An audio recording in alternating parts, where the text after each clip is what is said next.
As a young boy, James Rollins was captivated by the adventures of Doc Savage.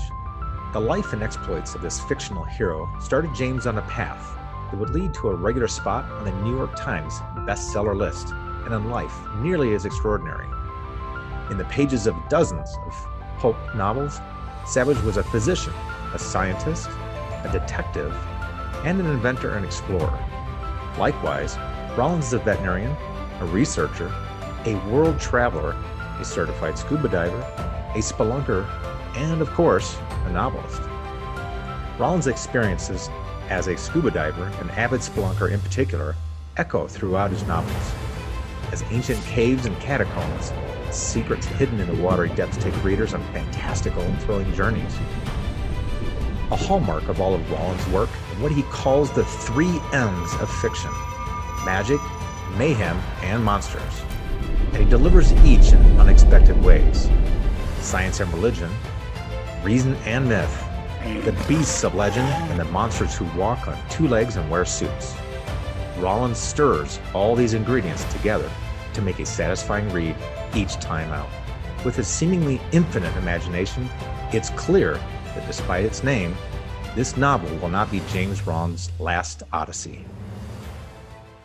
Hey, we want to bring you on here and wish you happy joining the Peru Reviews. So thanks for coming on. Much appreciate it. Really appreciate that. Well, I've got my Rockstar energy drink, so I'm sorry. We'll just protect. We'll pretend you put something in there.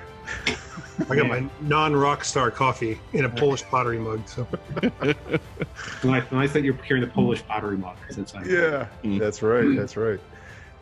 So I'm the host today, so I'll just fire off right off the bat here. So tomorrow is going to be the release of The Last Odyssey. It hits the shelves. The novel really brings to life one of my favorite historical figures. I won't say who, but you'll find out soon enough. Can you share a little bit about how you do the research for historical personalities, and how deep do you have to go to kind of capture the moods and the thought process of these characters? Well, I always think when I'm doing these POV from some character in the past, especially real life characters, is that I think I have to try to capture that voice and make it authentic. And so in the prologue, I introduce a POV from the point of view of Leonardo da Vinci. So I read Isaacson's 1,000-page biography and studied all the writings that I could about da Vinci, and then I began writing the prologue. And it's like, nope, he's got my voice. It just I'm just going to. I'll try to be as authentic as I can, but I find out that a lot of that research falls by the wayside, and I just use little tiny tidbits. There's that old adage when it comes to writing. It's you're looking for those telling details in a story. You're looking for those details that are convince that reader that you know what you're talking about. In my first book, Subterranean, I had telepathic marsupial creatures that lived underneath Antarctica. Yep. But in one scene, I had the characters go to a Starbucks in Buenos Aires. And I went onto Starbucks website and I found out where the Starbucks was there. I jotted, when I wrote that scene in the book, I described where that Starbucks was.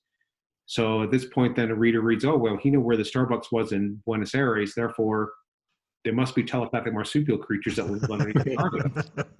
So the key is just, not only if you know every detail about a place or a person, is just enough telling details so it feels authentic. Yeah. That's so funny, Mike, because Mike and I were just talking about that, because I'm writing a scene where there's a patient that's going through a coma, and with Mike's experience, and he's like, just put enough to get the person to think or to realize that, hey, if you got this right, everything else is right and as real as what you have in the story at that point. But you do have to be a little careful with that, is that my third book, Deep Fathom, is the point of view for a former Navy SEAL as the main character.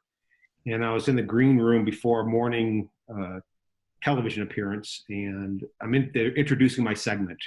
And they're going, okay, here comes, local veterinarian, now turned thriller writer, former Navy SEAL. Awesome. That's a whole other 5 minutes of conversation is telling them, no, I'm not a Navy SEAL. I only play one in the movies. You got to be careful what people believe. You're telling details are too accurate. All of the girls I'm trying to date know that. Yeah. Yeah, different setting. It's okay. All about telling details, even when it comes to dating. Yeah, that's right. So the Last Odyssey, it's the 15th Sigma Force novel, which is music to ears, to the ears of all James Rollins fans. Yeah. Can you share with our audience what they can expect in this book, and tell us a little bit about the cast of the heroes in this series for those, heaven forbid, who have not read any of your work? Well, the cast of characters, I'll start there first, I guess, is Sigma Force is a group of former Special Forces soldiers. They've been drummed out of the service for various reasons, but because of special aptitude or skill or talent or IQ, they're secretly recruited by DARPA, the Defense Department's Research and Development Agency. And they're retrained in different scientific disciplines to go out there and protect against various threats. So, as I said, they're basically scientists with guns. Right. Yeah. My personal aspirations at some point. All of ours. Yes. So in this book, it starts out with the discovery of a medieval ship buried about a half a mile under the Greenland ice. The ice is melting, a meltwater chamber opens up. A pair of scientists discover these remains. They call in a team to investigate it. They discover the hold has some wondrous and horrific contents dating back to the Bronze Age. They discover a gold atlas with a silver astrolabe embedded into it. They discover, because it's signed, that it seems to have been designed by these Muslim inventors. And it seems to point towards the location of Hades or Tartarus, the Greek version of hell. Yeah. And word spreads that they found this discovery, and that team is attacked, and mayhem ensues, and Sigma Force is called in to find out, A, what was discovered, what's in that hold, and how come this is a world threat.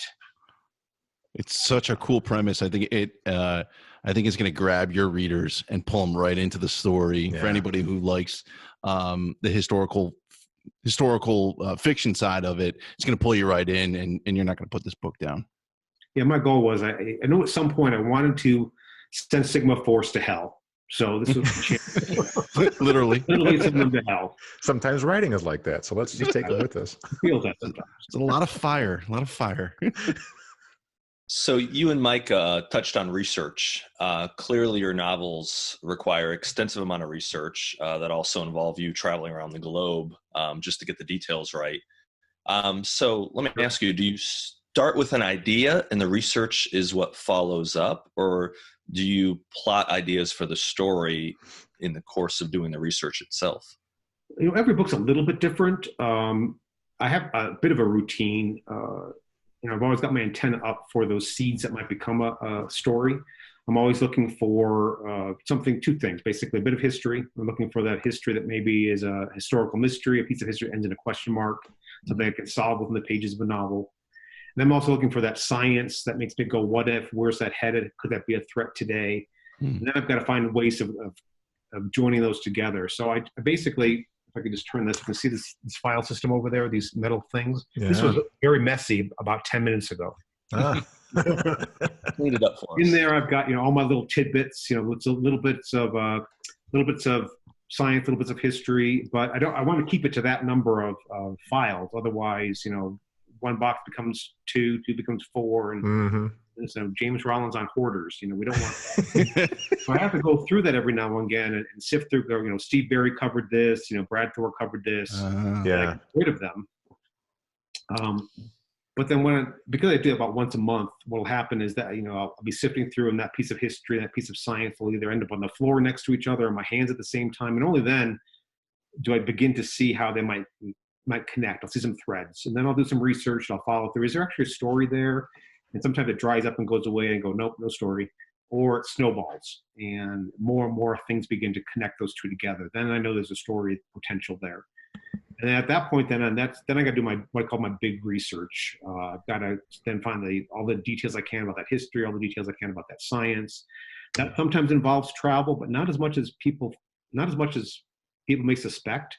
Right. I generally just travel for the fun of it, and I collect details and facts, just those histories, those pieces of science. I like to also walk up to somebody in a village and say, hey, tell me something about your town nobody knows about. Tell me a secret about this place. Because there's a certain amount of anonymity, people will tell you the surprisingest things, and oftentimes that becomes parts of the story. My last book, Crucible, I was in Spain. I was in a village. I walked up to somebody and said, "Hey, tell me a secret about your town that nobody knows about." And this woman looks a little startled, and she goes, "What do you mean?" It's just something that that nobody knows about. And so she walks me down this alley. I think I'm going to get mugged. She points to a door that has a symbol on it. She goes, "See that symbol on that door?" I said, "Yeah." I says, "That's an old symbol for the crucibolum." Well, what's the crucibolum? And it's a secret sect within the Spanish Inquisition that's considered in Spain to still be alive and functioning. Whoa. And so, of course, when you hear that, that's like, okay, well, that's my next book. That's gold. But if I didn't ask that woman that question, where would you ever find that information out? It's just, again, I had to do some research, and there's only a couple of references to that anywhere on the internet even. Wow. So that became the story. I'm totally stealing that, by the way. Yeah, absolutely. Go ahead. So as a follow-up to that, then, how much? No one expects the Spanish Inquisition. That was the log line underneath on the cover of the book. Monty Python. Here we go. Excellent. How much time then would you estimate you spend research versus actual writing? I'm assuming the research is much more intense. It is intense. I can fall into a trap really easily where I will research, and it feels like I'm working. Mm-hmm. After a while, you're just playing. Mm-hmm. So I fell into that trap when I wrote the sort of the first book in the Sigma series, Sandstorm. I was researching. Like about 8 months later, I realized, I've actually got to write a book. Yeah. So I can't just keep researching and considering a work day. Mm-hmm. So I had to start limiting myself, because I generally do 2 books a year. So what I'll generally do is I'll do 90 days of big research. And during those 90 days, I will also craft the skeletal outline of the story. And I'm oftentimes doing that while I'm finishing up the other book. So for then the 91st day, I have to actually start writing that novel. So there's a little bit of overlap where I'm researching one novel and writing the other. Well, you hit. I've been doing research for the current medical thriller that I'm working on, but I fell into that trap. Absolutely. So easy. It's so easy. It's fascinating. Well, it is, because I'm learning stuff I never even saw ever in school, and I'm like, now I want to know more, and I'm like, and you get afraid that that day you'll discover something that's so cool. You go, gosh, if I had stopped researching yesterday, I wouldn't have gotten I it. would not have found that. Yeah. And so then that entices you to keep looking for more. I think you're going to find more really cool tidbits like you did that day, but eventually, day after day goes by, week after week passes, and before you know it, there's no book written, and I am so guilty of that right now. Yeah. Either you're a researcher or you're a writer. Yeah. Yeah. So James, for me, your novels go beyond entertainment, and they mine the histories of both well-known and obscure events and personalities, and they make them relevant to today. A couple of your early influences I read were Jules Verne and H.G. Wells. Sure. Putting those two thoughts together, I kind of noticed an interesting dichotomy. They were kind of reaching out to the future for inspiration in their fiction. And though your stories are modern, you reach out to the past. So my question is, what drives that instinct in both types of authors, in your opinion? When I wrote that first novel, Subterranean, about the telepathic marsupial creatures that live underneath Antarctica, I thought I was writing science fiction. Because I love science fiction. I can show you, I've got a bunch of science fiction first editions up here. I got a ray gun up there. Oh, nice. So it's still one of my loves is I still love reading science fiction. So I always thought I was writing science fiction. Just that when I wrote that first story, I set it in modern times. And so when I sold the book, I was pitching it as science fiction, and my editor said, "No, it's not science fiction. Because you said it in modern times, it's a thriller. I don't care what you call it, just publish it." So that became a thriller writer. I read a lot of thrillers, and I love writing thrillers. And if anything, I think a great influence besides Verne and H.G. Wells is Clive Cussler, who just passed away. Yeah. I grew up reading Clive Cussler. I think there's a lot of fingerprints of his influence on my writing. I was very sorry to hear when he passed away. All right. He was one of the very first author who ever gave me a blurb. Wow. I was one of the very generous authors who was very happy to reach a hand down and pull an author out of obscurity by giving them that attention. So, I love the history that he had in his novels. I love the science fiction and the other novels I was reading.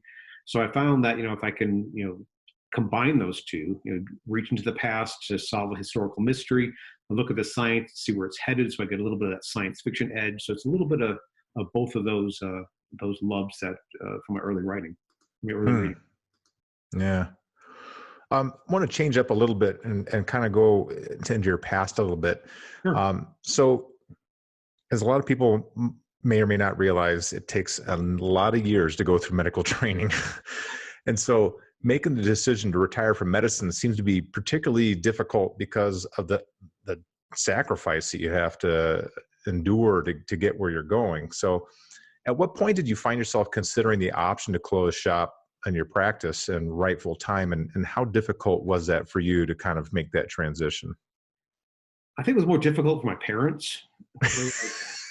Can we still call you doctor? You got in vet school, you started the clinic, you have this big success, and now you're throwing it all away. Yeah. Mm-hmm. I read growing up, and if you read a lot, eventually I got this desire to write, but I thought you have to have some literary background to be a successful writer. You got to be like the son of Stephen King, right? No offense, Joe Hill, or you have to have some background. It doesn't make sense that some guy from the middle of Missouri can become a famous writer, except for Mark Twain. He already took care of that. Yeah. So I never really considered it as a career. Yeah. You do this, this, and this, and you can fail miserably as an author. You do this, and this, you can become a successful veterinarian. So right. I took that path. So, from third grade, I knew I wanted to be a veterinarian. I got that assignment. You probably all got some time in your elementary school years where the teacher says, go home, write a little essay about what you want to be when you grow up. Mm-hmm. And I remember sitting down there as a point of moral dilemma for me. I remember sitting with a blank sheet of paper in front of me going, I know I want to be a veterinarian, just don't know how to spell it. So I thought I could cheat and put in a fireman or policeman. Well, thank God you didn't want to be an anesthesiologist. Exactly. That's the way. So I did the one thing that all third graders hate to do. I got the dictionary and looked it up. That's how determined I was to be a veterinarian. So cool. That is still a big love of mine. I still love animals. I got 2 golden retrievers and my neighbor's dog running around here somewhere. Yeah. And but I kept reading, and that kept sort of gasoline on that twisted corner of my brain that spins stories. And so eventually, I had to start listening to that. So once I started my practice, I found I had a little cracked in time to write. So I began dabbling with that. I had to figure out how does writing fit in your life, first of all. Yeah. Full-time job. So that took a little bit of finagling. First I thought, well, I'm going to write 3 pages a day. And I thought, no, I'm going to write 3 double-spaced pages a day. That's only a page and a half. Not every day. I'm going to do 5 out of 7 days out of the week I will write that page and a half. So, but it took me a while to get to that comfort. Then I realized that actually fits comfortably. I can get those, 3 pages done, during my lunch hour if I need to finish up a little bit in the evening. So it began to feel comfortable and fit in with the day job. Right. And then when I got that call about the first sale, it's very exciting. I was thrilled. There wasn't a lot of money attached to that. It was enough to be able to go, hey, I get to walk into a bookstore and see my book on a shelf. That's all my goal was. Right. Didn't have any other ambition beyond that. And then one book became another, and then there were movie deals, and then there was the bestseller list, and on and on. And then eventually, more and more pressure fell on my shoulders as a writer. Right. I couldn't say it was just going to be a page and a half a day. It was going to be a lot busier. So I realized that something had to give. I had read some, rule of thumb that said that you should not expect to give up your day job until you have 5 books out there earning money. They should have 5 books on the shelf. Yeah. So, that went to the back of my brain. Life went on, and it got busy enough. I thought, what, I something needs to give. I can't be a full-time veterinarian and give it my full attention, and a full-time writer and give it its full attention. So I began, at that point I had been a veterinarian for 15 years. So I began transitioning. I sold my clinic to a corporate group, but I stayed employed there for another year. I went from full-time to part-time and finally stepped away. And oddly enough, when I finally stepped away, even though there's 2 more books in the pike, I actually had 5 books out there on the shelf earning money. So I was literally just a stereotype for that. That's kind of funny. Well, how did you deal with the separation from your patients? I mean, it's a hard thing for people to imagine that when you step away from your patient load and the people that you've grown to know for, they got the puppy and you've known this dog for 10. I mean, there's a similar situation with human beings, and that walking away, you feel like you're abandoning them a little bit. Did you have any of that? Well, they had a little advance warning, mostly from like the posters in the lobby, spay your cat, get a free book. I was not above that. Signed copy. So We're going to hashtag that. You've already spayed this cat, ma'am. I want that book. Get 4 books. Do it again. So, Do you ever go ahead? The questions would arise across the exam table. Dr. Jim, you had a successful clinic. What's this business with writing? What's your long-term goals in life? It's awful nosy while I'm draining your dog's anal glands, but I'm trying my best to answer it. I would say, for 15 years now, veterinary medicine was my paycheck and writing was just a hobby. Yeah. And I thought, down the line, maybe sometime it would be really cool to flip that around, where, writing becomes my paycheck and veterinary medicine just becomes my hobby. And so that's pretty much where I'm at. Because some people say, you're a former veterinarian, and I always resent that because I, still keep my license up. I still do. Yeah, you're never a former. I still do volunteer work. I work with a group that traps feral cats and bring them to the shelter. I spend one Sunday for 8 hours spaying and neutering them. Wow. So, I still keep my toe in that pool because I still secretly suspect at some point somebody's going to go, James Rollins really is a crappy writer.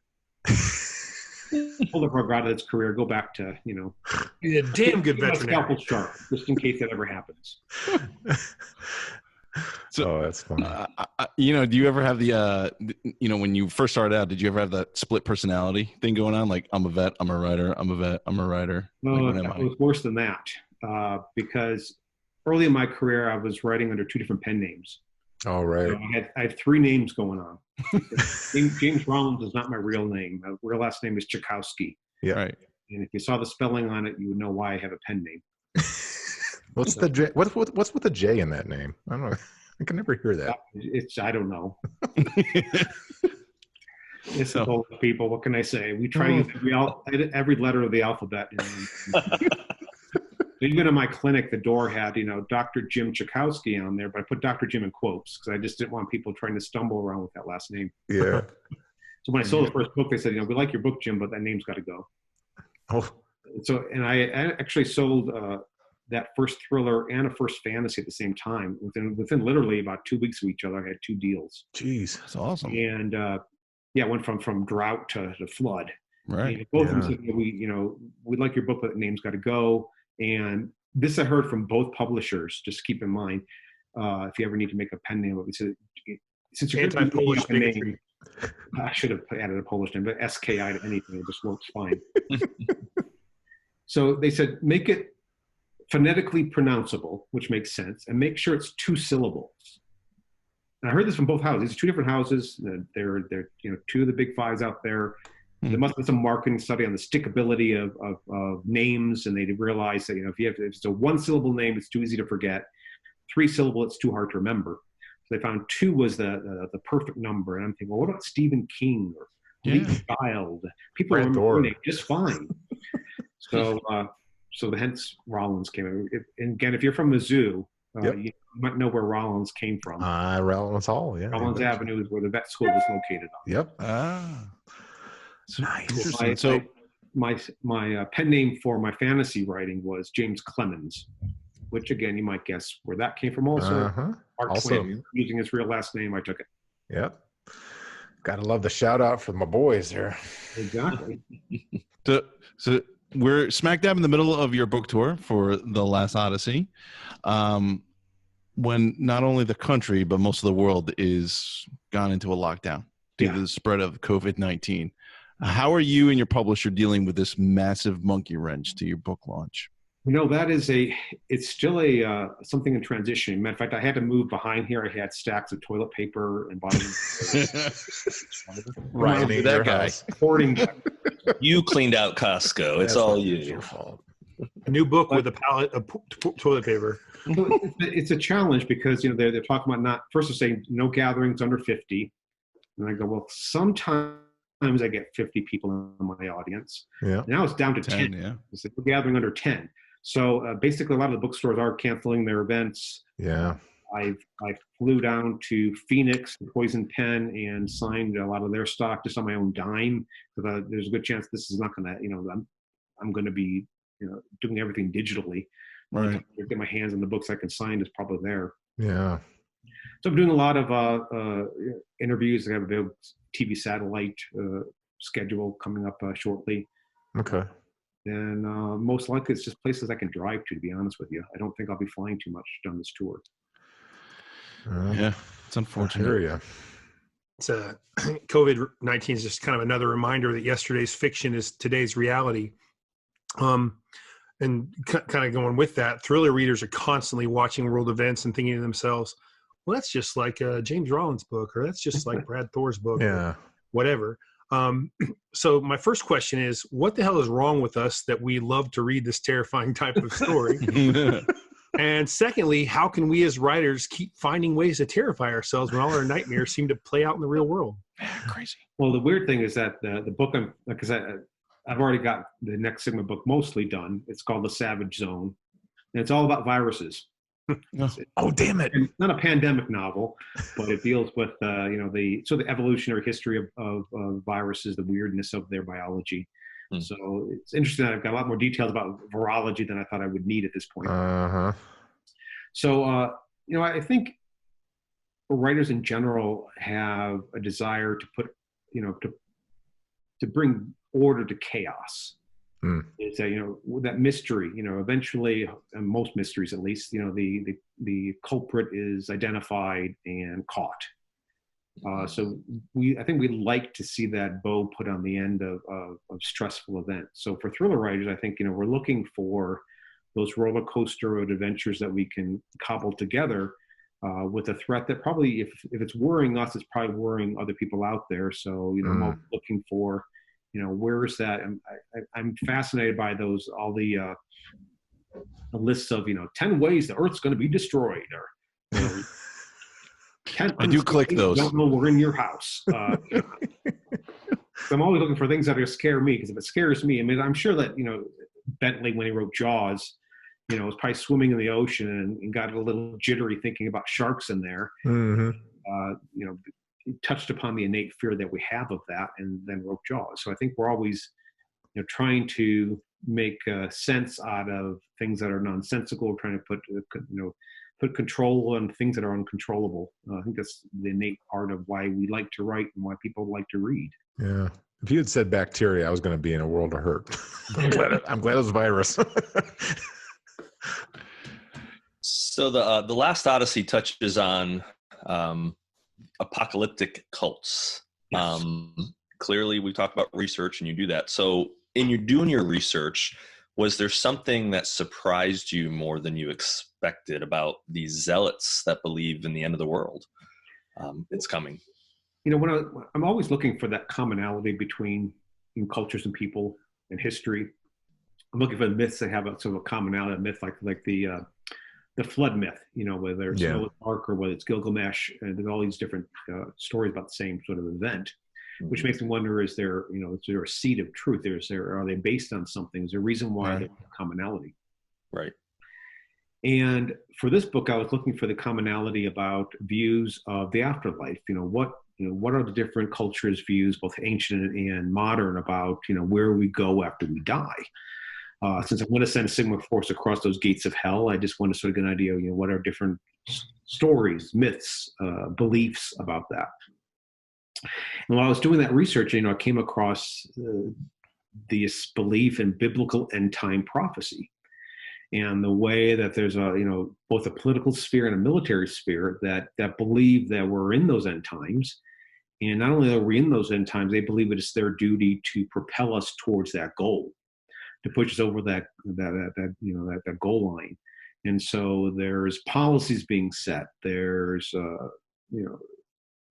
judgments from a military standpoint being set. based oftentimes on this belief that we're in the end times and that we should help guide us across that goal pole. But what surprised me, again, I always thought it was just a peculiarity of maybe of the Western belief in biblical prophecy. But then I found out there's a whole sphere in the Islamic world also. They have their own apocryphal texts about the end of times and what that's going to look like. There's a movement called the Twelvers in across Islam, where they believe Imam which is going to appear, which is basically like the second coming, and the supreme leader and president of Iran is a Twelver. So here we have the other side of the spectrum also pushing towards this end time belief that we're in the end of the world. So to me, again, that's worrisome. I'm not in any need to rush the end of the world. So let's take our time. Let's do it right. So again, that was a worry that I thought, well, this is something I can dabble with in this novel, is just looking what does that exactly look like? What if they team up? What if these groups that have a similar philosophy about the end times, because there is a lot of overlap between Islamic Twelvers and those that believe in the biblical end time prophecies. There's some overlap. Both of them believe, Jesus Christ is due to come back. Islam believes that Jesus Christ is going to come back and punish Christians for not practicing the correct faith. Yeah. So I thought, what if a group of these people got together? What might that look like? Well, speaking of secret groups, the Sigma Force, we briefly touched on it in terms of, the personalities and the people recruited in this environment. Through, now you've done, more than a dozen of Sigma Force books. Have you had any insight into whether or not a group of, there's a similar group of folks like this within the DARPA, or is this kind of just still a little fiction? Well, as far as I know, it's fiction, but I think it exists. I mean, It just makes sense that there would be a group with a military background and a scientific, foundation, because a lot of the threats are coming from that field. Right. Look at the virus going around right now. Is that it's for all intents and purposes, it's a technological challenge. Can we develop a vaccine? Can we develop antivirals that are going to treat this? It's a technological, scientific rush towards keeping this under control. Right. So hopefully there's somebody out there doing that. I went to the Smithsonian Castle, where Sigma Force is. That's where their headquarters are located, in some old World War II bunkers underneath the Smithsonian Castle. That's their secret lair. So I'm looking around there, thinking at some point I'm going to turn around. There's going to be somebody like, "You're James Rollins, aren't you? How come you knew about us? Come with us." That'd be kind of cool to be brought into that. All of a sudden your books dry up, but you're having a hell of a time with those guys. Yeah, that'd be fun. That'd be a lot of fun. I just go around screaming most of the time. Don't touch me. Speaking of DARPA, what's the coolest DARPA invention you've come across in your research? Cool. So there's lots of cool stuff. And the weird thing is, again, this is one of the miracles of being a writer is your weird access you get. People will tell you the most amazing things if you just prelude it, "I'm a writer." Mm-hmm. Then they will tell you things that are just like, "I don't think you should tell me that, but I'm going to write down the nuclear codes anyways. Just a second, let me get a pen and paper." I'll give you one example. Again, that now I'll tell you before, the third book I ever wrote, Deep Fathom, and I'm not ruining anything because it's right in the prologue. I crashed the space shuttle at the beginning of that book, and I knew I needed to get those telling details correct. And I knew after the Challenger tragedy, they installed a new evacuation system in the space shuttle, but I just didn't know what it was. So I went online to NASA's website, and I'm looking through trying to find out, some details about how you would evacuate out of the space shuttle if it was crashing, what systems were in place. And I could not find it. If you've ever been to NASA's website, every third word is highlighted in blue, which sends you to another page, and every third word that's highlighted in blue. And there's where the research goes down. I do love to research, but I'm also a little bit of a lazy researcher. I'd rather people tell me things than for me to have to look it up. Yeah. So I do love to interview and talk to people. So I just contacted the web designer. There was like a little link at the bottom of the page. And so I clicked and said, "Hey, I'm on your website. It's a great site, but I can't find this information. I'm a New York Times bestselling writer. I'm working on this novel, and I need to crash the space shuttle. And there's a new evacuation system. Can you help me out? Can you tell me what it is? That way he can do the work, and I can just get the answer. And so I come back home from work. I was still working at that time because this is my third book, so I didn't have the 5 books out there yet. And leaning on my front door is the operations manual for the space shuttle. What? It's not. It's literally the manual for how to operate the space shuttle. It's not. It's not even in an envelope. It is literally just the manual leaning on my front door. And now I was living, like I said, it was in Sacramento at that time, and it's a state capital, big aerospace industry here in California. So apparently word must have spread, and somebody had that laying around their office in Sacramento, and they said, just shut this guy up, send it to him. And so then, well, that was, it was weird that they facilitated. By the way, this was 3 days. Keep that in mind. Just keep the story. I sent it out 3 days later. This is laying on my front door. So I knew it had to be somewhere in the state capital if they had that. So I went back to my email to send the gentleman a thank you for facilitating this. And I realized nowhere in my email that I put my home address. Whoa. So within 3 days, they found out who I was, where I lived, and delivered me the operations manual to the space shuttle. Now, I think it's less to do with like, I'm the New York Times writer, help me out. I think it's more like I'm thinking of crashing the space shuttle. I think somewhere in there that was some red flag that went up the pole and ended up with the manual on my. So yeah, so if worst case scenario, I can fly the space shuttle. So if the component situation gets any worse, holy crap. You know where I'm going. Man, I would have gotten anal probed if I had asked. Oh my God. It's weird. Another time, like the first Map of Bones, the first sort of official Sigma book, where he introduced Gray and Company. At the very beginning of that novel, again, not reading anything, there was a scene that's set in Fort Detrick, and I was looking for a cool spot to set a story. I'm always looking at where's a cool action set piece I can build. And I found out that from looking online that there was a structure on the base called, and Fort Detrick is where they do a lot of biological research. Right. This is where they research anthrax and a lot of things like that. Yes, so sir. they had a building, and it's on the National Historic Registry of Buildings called the 8 Ball. It's basically this like giant silver sphere on stilts that has a lab built inside of it. Mm-hmm. The pictures of it look really cool. I thought that's the coolest place to set an action spot. But on the website, again, I couldn't find out where the 8 Ball was located on the base itself. And again, looking for the delling detail, I want to make sure I put it at the right place, because if they don't, you're going to get the 1-star Amazon review saying that 8 Ball's not location. So I want to make sure it was accurate. So I decided, again, I couldn't find online, so I'm going to just call somebody, have someone tell me. So that, again, that's my always go-to is if I can't find it within 30 seconds, I'm calling somebody. So I called the base, and it's not like you're going to get an instant answer. You go through, this receptionist to this person, to this person, this person. So I'm on hold, waiting to be connected to a series of telephone calls, and I'm online at the same time. I realized, I've got Google Earth on my laptop. So I go to Google Earth, and I'm like zooming down all the way to find out where the Fort Detrick base is. I finally got hold of the person, and they go, I said, I'm writing this story, and there's a National Historic structure on your site called the 8 Ball. Would you be willing to tell me where it's at? And said, well, let me check it. She goes back and hold again. And so I'm going on, I'm looking at Google Earth, and I zoom in, and you could see it on Google Earth. Wow. Well, that's it right there. So then I find out where it was. She goes back and I said, I'm afraid that's classified information. I said, okay, well, I'm looking at it on Google Earth right now. So thank you. Click.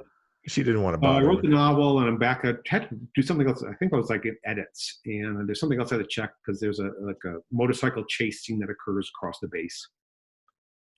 So I went back to Google Earth to verify things, and all of the base was now grayed out. Oh. I think I caused that. You hope. That's the reason why you can't see details of Fort Detrick any longer, is that I made a bad phone call. Oh my gosh. Well, thank you very much, because that's where part of my story is actually at right now. So Yeah. Well, I still have a lot of details about that. Ooh, we have to talk. Hey, so we've been talking about Sigma Force. Is there anything you can tell us about what the future holds for these guys? Where's your next project going, and or what can you just tell us about that? Well, I mentioned before that the next Sigma novel is called The Savage Zone. It deals set place mostly in the Congo, though there's again the world hopping adventures, which doesn't end there. Yeah, and it deals with some interesting things. Like, I'll give you just one tidbit. I don't think it'll trigger the numbers right. Is that continually viruses are falling out of the sky. For every square yard of the Earth in one day, there are 800,000 viruses will hit that spot. Oh, that's how comforting viruses are. You're not going to Clorox your way to keeping yourself virus free when there's 800,000 viruses landing in every square yard every single day. That's the prevalence of viruses. And my story looks about the evolutionary history of the viruses. The fact that there is some indication that viruses maybe were the reason why we actually developed intelligence was because of a viral history. But I'm not going to go. There's many surprises in the upcoming book. Yeah. Pretty cool. I have a anthology that's coming out in September. It's a collection of all my short stories that I've written over the years. Oh, cool. Some of them are hard to find. Some are they're spread across some anthologies to just ebook editions to esoteric print.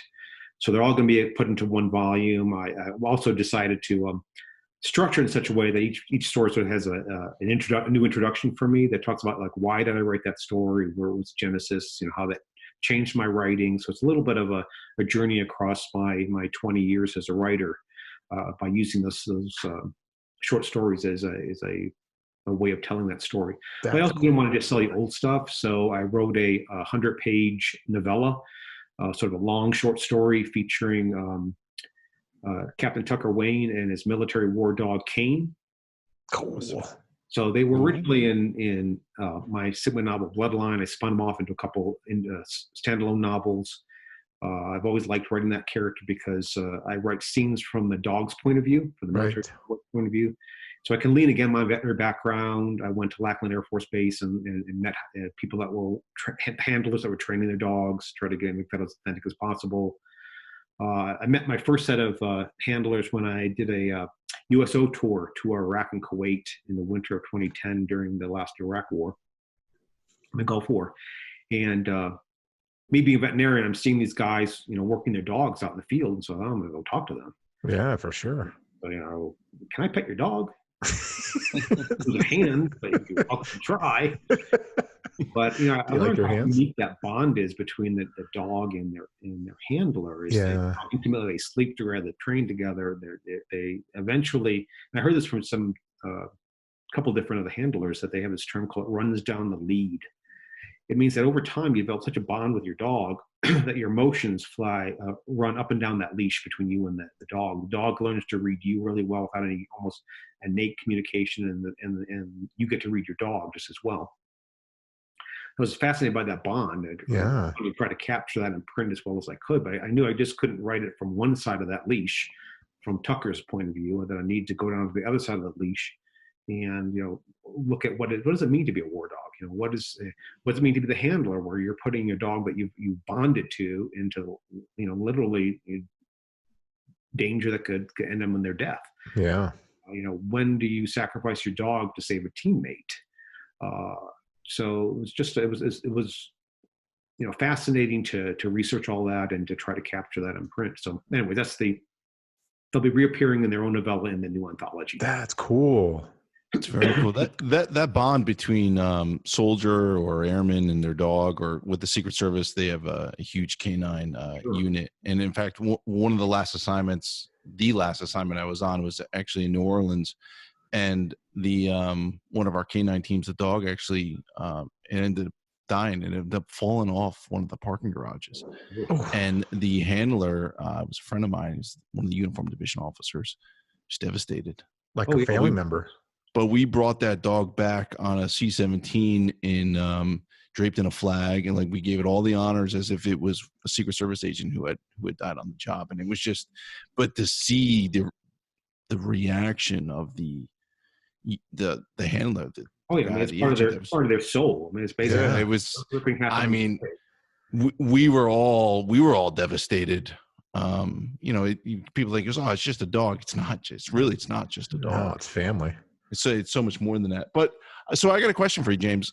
And you do a ton of research on like a whole host of different things. Do you ever I work for the government, but are there ever government agencies that reach out to you and ask you to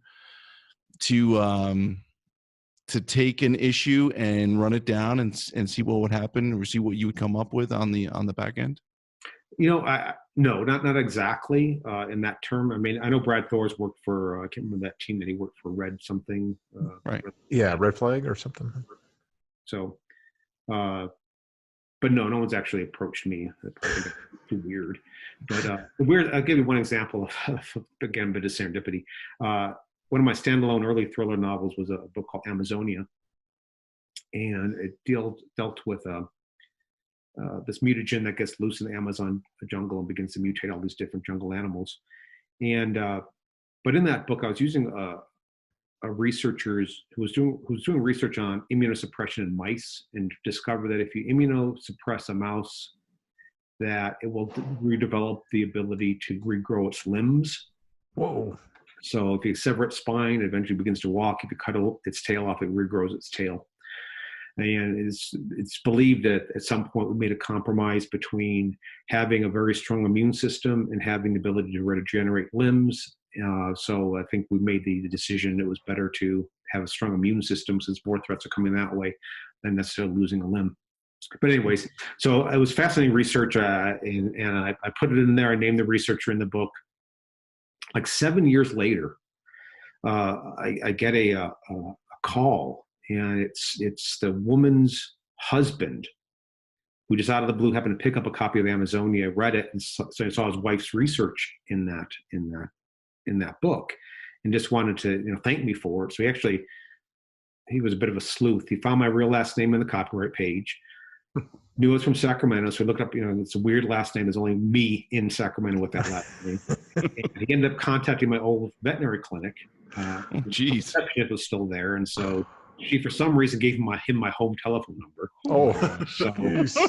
So he contacted me. It was all fine, but it ends up that his wife, after she was doing this research at a university, was recruited by DARPA. So she now works for DARPA. No kidding. Really interesting. That's weird. God, wow. Maybe he's the one that left the copy of the space shuttle on your. I was going to say, maybe he actually worked for NASA. What a weird coincidence. Well, cool. James, you survived the main portion of our interview, and we now enter into a dark realm of potential, just like the Sigma Force. It's called the lightning round. And here's where we will ask a series of questions individually. Very little thought was put into these. We expect very little thought in your response.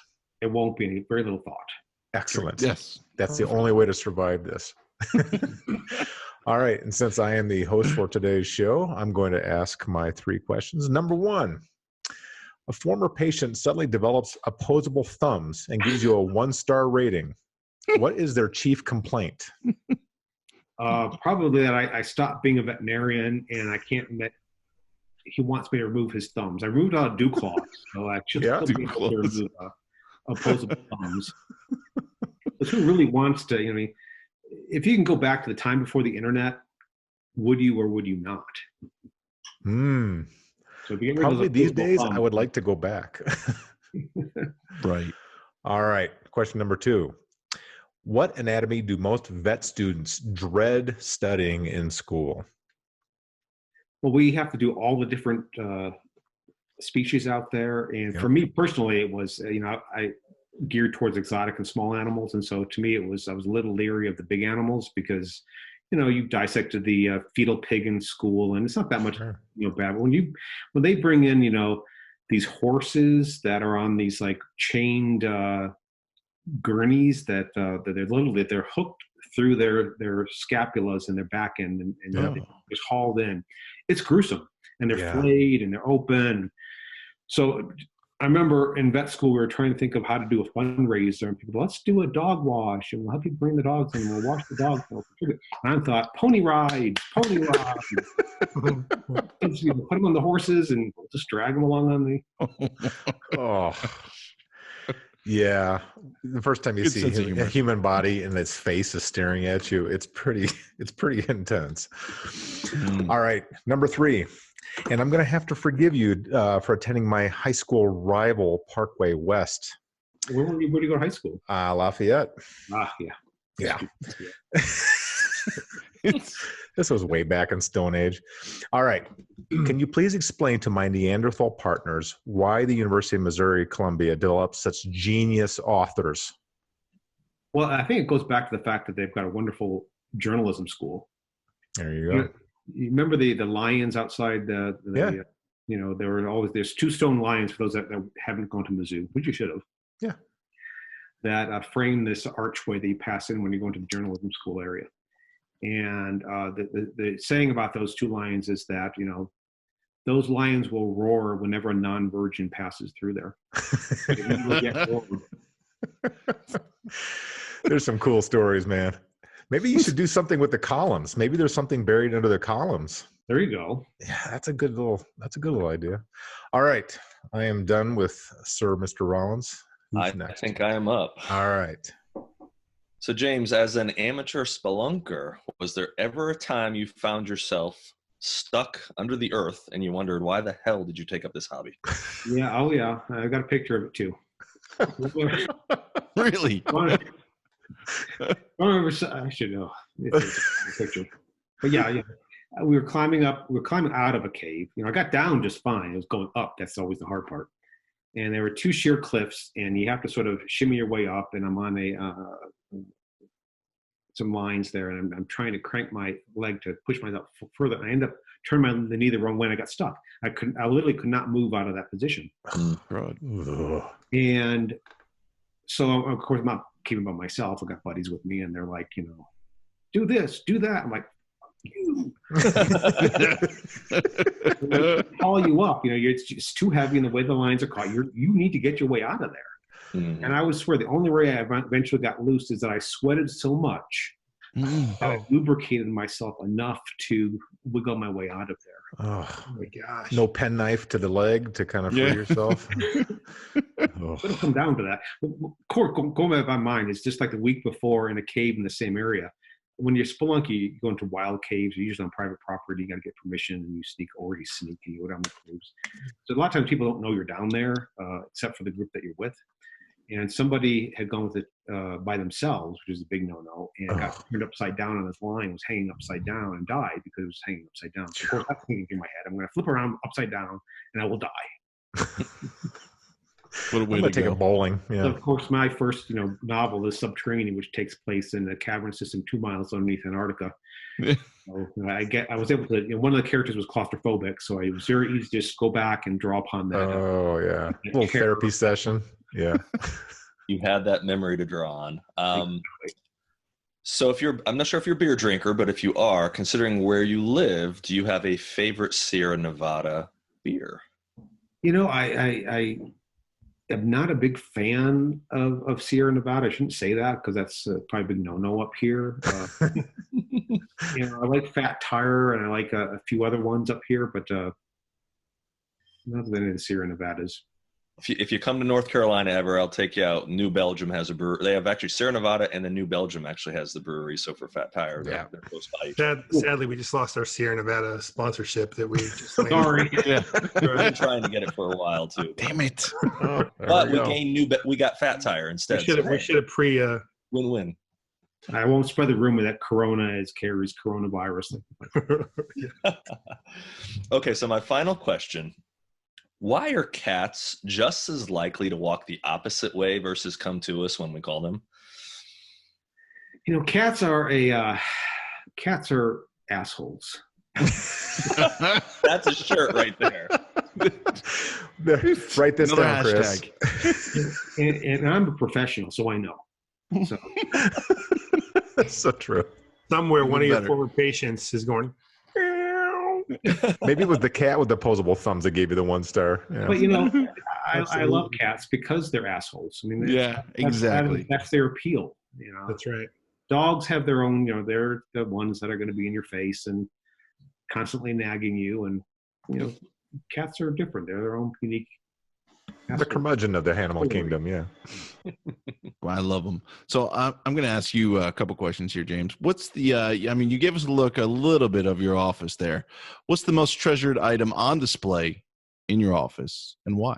Treasured object. They've got a lot of first editions that are you know, especially treasured. That's pretty sweet. Cool. Yeah, pick one. Hang on, I'll show you what Yeah, let's see one. I think it's a really cool.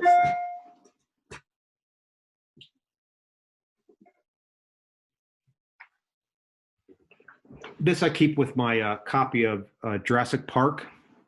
I have a signed edition of Jurassic Park. So this is a piece of a Tyrannosaurus jaw. Oh. But in of itself, that's interesting. What's really fascinating, and I don't know if I can get this to show, but you can see that there's actually like a second layer of teeth right here. Yeah. So what I love about this fossil, besides just being a fossil itself, is it's very demonstrative of the physiology, is that they're like shark's teeth. So this one comes out, they have a second layer of teeth that grow and take their place.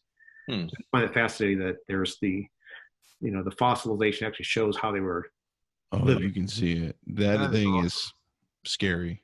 And it's also a defense weapon. You know, so I'm all set. I mean, how cool would it be if I, fend off an attacker with a piece of, Tyrannosaurus jaw? Right. Someone breaks into your house, like a stalker that you finds out where you live. Totally caveman on them. That's That'd be a great epitaph. Yeah. You don't need a shotgun. I killed him with my T-Rex T-Rex. So I read that you did a little bit of work, or you were asked to write something for Indiana Jones. Right. I did the novelization. I'm sorry, I cut you off. No, go ahead. No, go ahead. Yeah. You did the novelization for Kingdom of the Crystal Skull, which I got Right. a Crystal Skull here somewhere too. And so, go ahead. my question is, what do you think it was the best movie, the Indiana Jones franchise? Raiders, without a doubt. One question. Right. For I will sure. fight you. I will fight you otherwise. No, You don't have to. Total agreement there. I mean, They should I've been be the best. offered. I got over the years, a lot of inquiries whether I would do a novelization, and I've only done one novelization. That was Indiana Jones. So when you get that call and saying, "Hey, the only reason I got the call, by the way, is that my books have been compared to Indiana Jones in the past." My very first review from Publishers Weekly for Map of Bones was, it's a cross between Da Vinci Code and Indiana Jones. And to this day, I don't know if they were insulting me or complimenting me by that comparison. I'm still mystified at what that was. Some type of. So, I remember. Depends on the reader. Came out.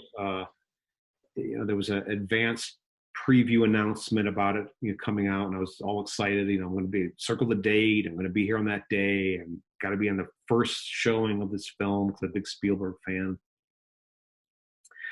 Well, the week before that, they announced a sneak preview. They're going to show it early, a week earlier. Well, I had booked a whitewater rafting trip that day, so I remember just paddling as fast as I could to make sure I got out of that river so I can make that screening. I barely made it. I had to go straight from the river to the theater. Oh, it'd be fun to sit next to you. Exactly. So I was soaking wet. So, but it's a nice way to watch Raiders because you get that feeling you're soaking wet and you're watching this action adventure. I just feel sorry for the person that sat in the seat after me. They were like, It smells like minnows. I remember my dad trying to sell me on that movie, and he said, "Hey, you want to go see a movie? It's about an archaeologist in search of the Ark of the Covenant." And I just looked at him like he was crazy, and he said, "It's got Han Solo in it." Okay, all right. Han Solo. Good enough. done. So, since they're obviously overkill to serve as tombs, what do you think is the real purpose for the pyramids of Egypt? Purpose the pyramids of Egypt. Maybe they are there landing for spacecraft like in Stargate. I'm just a huge Into that. Stargate fan. Absolutely. Let's buy that one. That is my guess. Yeah. I love Stargate, by the way. Yeah. It's there were landing lights, probably. They're talking about rebooting it too, so I'm looking forward to see if that. That'd be nice. So reboot Stargate, the movie, or the like SG-1 with I'm guessing because it is a television series, so I think they're talking about rebooting SG-1. that'd be pretty cool. Yeah, I'd take that. So the Odyssey was written to be performed to musical accompaniment.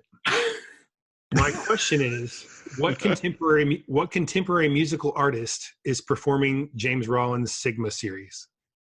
Well, I think secretly it's Nicki Minaj. Yeah, I totally see that. Exactly what I thought you were going to say. Obvious, isn't it? Obviously.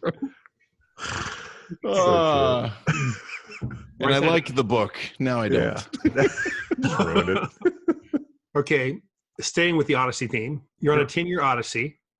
Which Greek god or mystical creature do you most want to avoid and why? Greek most avoid. Who are you not tangling with? I think I would avoid the god Priapus, since he's always walking around with an erection. Yeah, Priapism. There you go. I want to see that. For more than 4 hours, even. I think, at that point, I'll take Medusa over. Then Well, you you're gonna be rock hard either way. So, All right. Great job. Thanks for coming, everybody. We're done. The Crew After Dark has kicked in now. All right, so my last question, and you're probably the most qualified guest we've had to answer this, and it's the age-old question, and I've actually asked it before in the show. Who wins between the grizzly and the gorilla? Grizzly and the gorilla. Yeah. I'm giving this deep thought.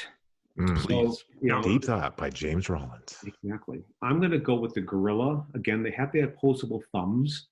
But also, in this book, I introduced Baco. It's a sign language gorilla. So I'm going to, I'm rooting for the gorillas.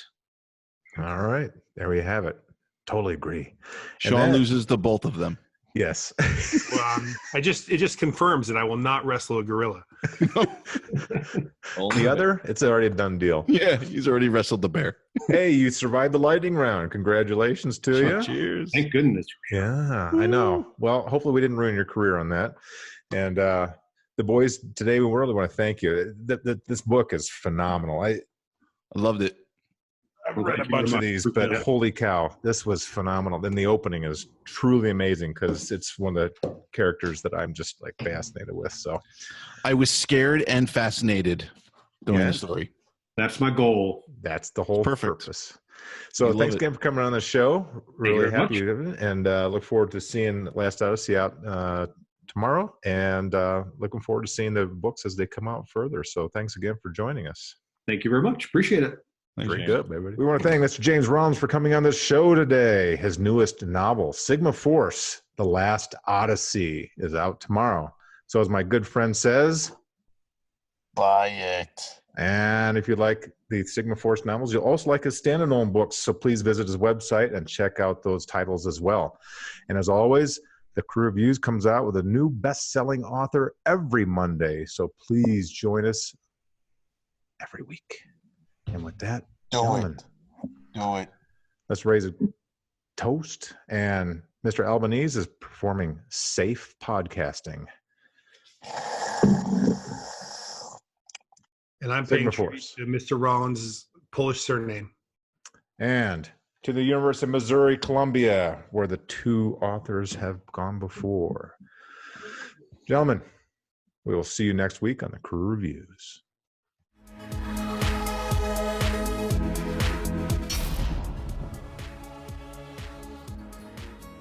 All right, here we go. That's it. We're gonna when I get done, we're gonna flash back to Chris. He's gonna be wearing that thing. I don't have my filter in though. Nah, they won't know the difference. I don't want to. Yeah. Well, Your microphone covers your filter. Here, hold on. There you go. Although, based on a non-reading format, this could take a while. Nah. Sorry, kids. Stay in the room for another hour. Poor kids. He's gonna sweat to death with me trying to get through this here. I'm ready. Let's do it. Count me in. 3. Fuck it. Just do it. We would like to thank Mr. James Rollins for coming on our show today. What's wrong with you? Shoot. Come on, my mask is fogging up. Let's go. Go on. You're not recording this. We want to thank Mr. James Rollins for coming on our crew review show today. His latest book, The Last Odyssey, is coming out tomorrow. So get out there and buy it. But you can't hear Chris say that because he's got a freaking mask on his face. And if you like James Rollins' books, please go out and get the Sigma Force and all the other authors. Who? His newest book, The Last Odyssey, is coming out tomorrow. So go out and buy it. Say it, Christopher. Do it. That's right. And please buy the rest of his Sigma Force books and the other standalone novels that he has produced. That covers it. I guess at this point, we'll just say, you know what? I want to drink. Where'd he go? We want to thank Mr. James Rollins for coming on the show today. His latest book. See, the streak was broken and I can't get this damn thing done. Chris is dying. I'm dead. That's it. I died. You killed me. See, you can't wear that mask for more than 10 minutes. It's just too much. Jerk. Why did you do that to me? Probably just more of like a subconscious thing.